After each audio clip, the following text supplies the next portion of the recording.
Belajar dari Melanie Perkins dalam membangun Canva. Nama saya Ricky, selamat datang kembali di channel Si Cerdik TV.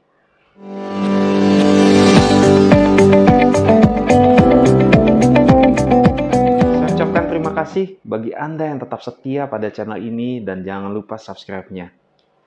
Mengawali video ini, marilah kita saksikan terlebih dahulu cerita singkat tentang bagaimana Canva dari sebuah ide berkembang menjadi aplikasi yang hebat. Selamat menonton. Melanie Perkins.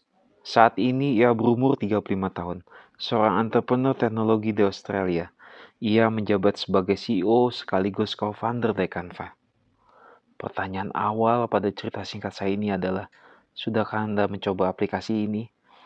Kebetulan saya sudah mencobanya dan ternyata mudah dan bagus. Awalnya, Melanie Perkins menciptakan aplikasi ini bertujuan memudahkan desain grafis dilakukan semua orang.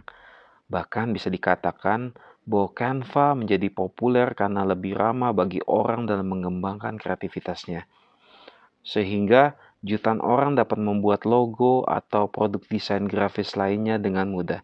Saya pun mengetahui aplikasi ini dari seorang teman yang saat ini sedang merintis usaha kulinernya. Awalnya saya unduh lalu coba menggunakannya. Ternyata mudah juga. Walaupun saya tidak punya latar belakang seorang desainer grafis. Luar biasa saya bilang aplikasi ini. Menurut beberapa sumber, ide pertama kali terciptanya aplikasi ini adalah dari seorang yang bernama Melanie Perkins pada tahun 2006. Ketika itu ia berumur 19 tahun.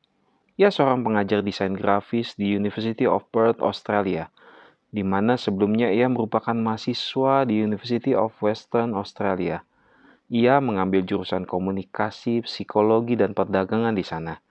Selain itu juga, Melanie mengajar siswa desain grafis dasar sebagai bagian dari jurusannya. Melanie menyadari bahwa program desain grafis tidak hanya sulit dipelajari, tetapi butuh waktu berbulan-bulan untuk memahami berbagai macam konfigurasi dan tombol-tombol. Selain itu, program tersebut berbiaya mahal. Lalu muncullah ide, bagaimana membuat sebuah online platform yang menjadikan desain grafis lebih ramah dan mudah dipakai. Hal ini menjadi latar belakang kelahiran aplikasi Canva. Sementara pesaingnya adalah Microsoft dan Adobe yang sudah menjadi keseharian bagi seorang desainer grafis. Ada pepatah mengatakan, mulailah dari kecil tapi tujuan besar. Melanie dan Cliff Albrecht, penemu dan calon pasangannya, memulai sekaligus menguji idenya dengan membuat desain buku tahunan online.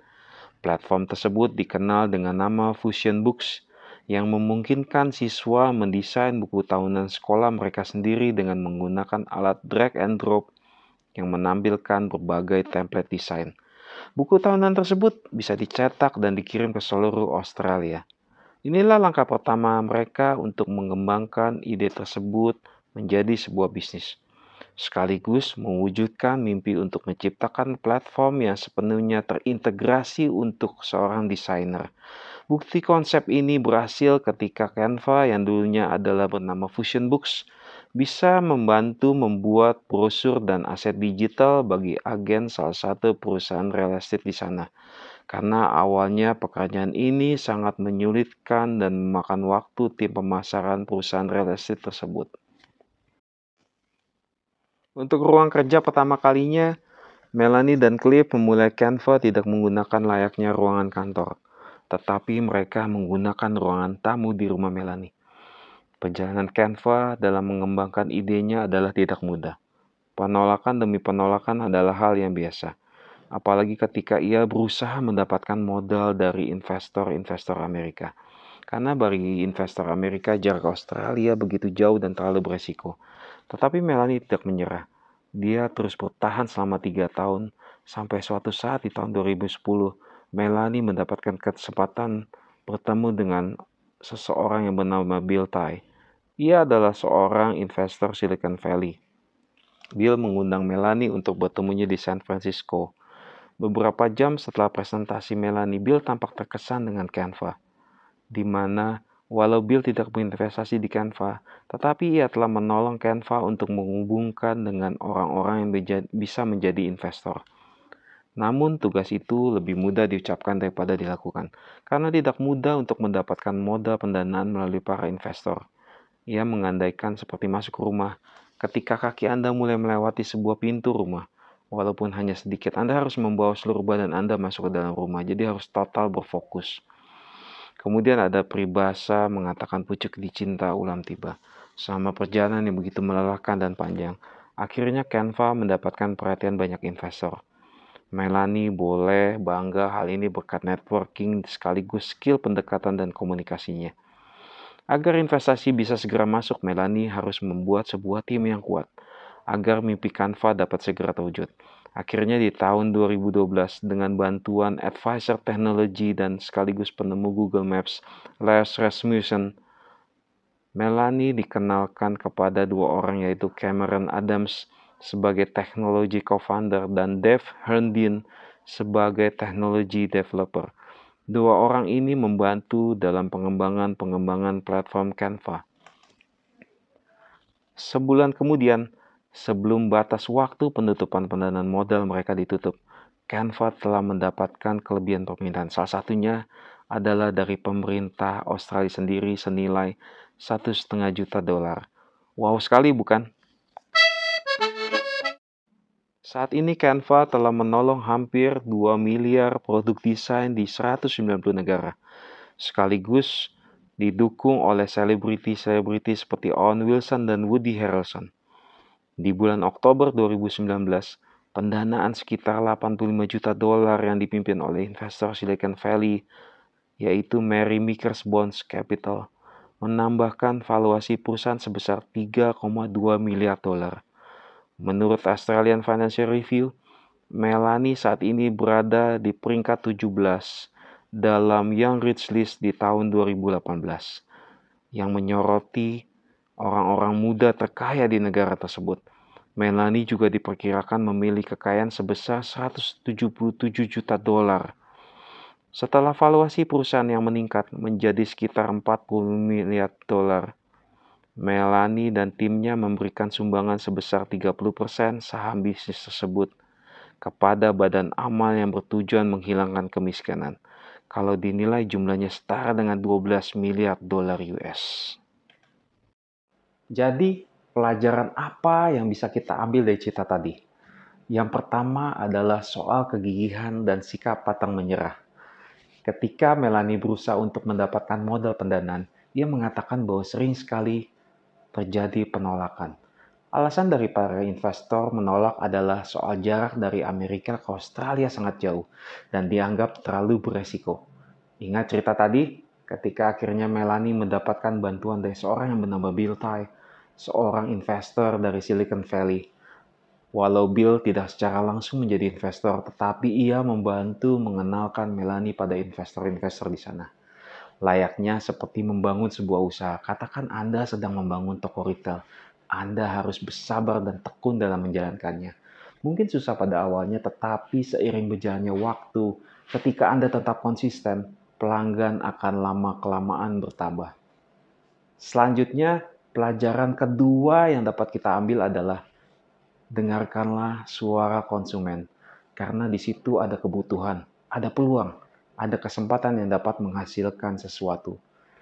Melanie menyadari bahwa waktu itu para siswa kesulitan untuk menguasai program desain grafis. Selain sulit, harga softwarenya juga tergolong mahal. Di situ Melanie mendengarkan suara konsumen, ada peluang. Hadirnya sebuah bisnis karena untuk menjawab segala kebutuhan konsumen. Saya ingat dulu tahap kelahiran dari awal, mulai dari sebuah telepon kabel. Lalu beralih ke handphone yang memudahkan orang untuk berkomunikasi.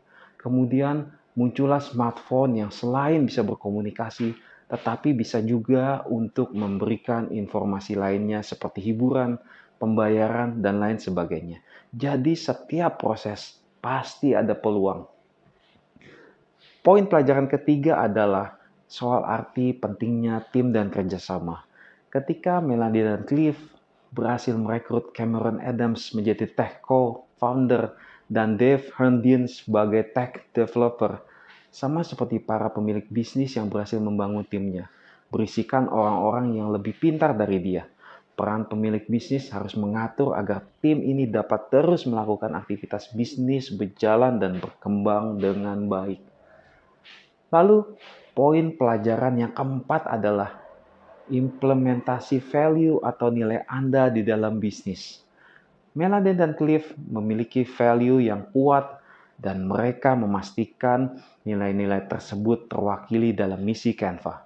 Bahkan tertulis dalam pedoman penggunaan Canva di dalam klausul cetaknya bahwa mereka tidak mendukung dan tidak mentolerir layanan Canva digunakan untuk mendiskriminasi orang lain berdasarkan sara dan tidak segan-segan Canva menghentikan layanan bila hal negatif tadi terjadi. Ini sangat menginspirasi untuk dilihat dan tentunya sesuatu yang dapat dipelajari oleh banyak pemilik bisnis. Berbagi nilai-nilai yang tertanam dalam budaya bisnis Anda tidak hanya baik bagi perusahaan, tapi akan beresonansi baik juga terhadap pelanggan Anda. Lalu pelajaran yang kelima atau yang terakhir adalah Melanie sangat percaya dan yakin ia akan meraih kesuksesan. Ia punya belief system yang berjalan baik. Belief menurut Anthony Robbins adalah sebuah kompas atau peta yang akan menggait kita menuju goals kita, sekaligus menjadi jaminan kita untuk tahu bahwa kita akan sampai di sana. Karena kalau pemilik bisnisnya tidak yakin, lalu siapa lagi yang dapat meyakini bisnisnya akan berhasil?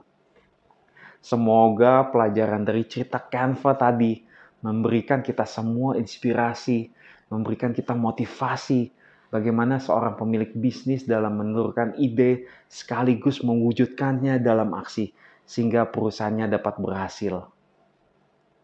Terima kasih dan semoga sukses terus untuk Anda. Semangat!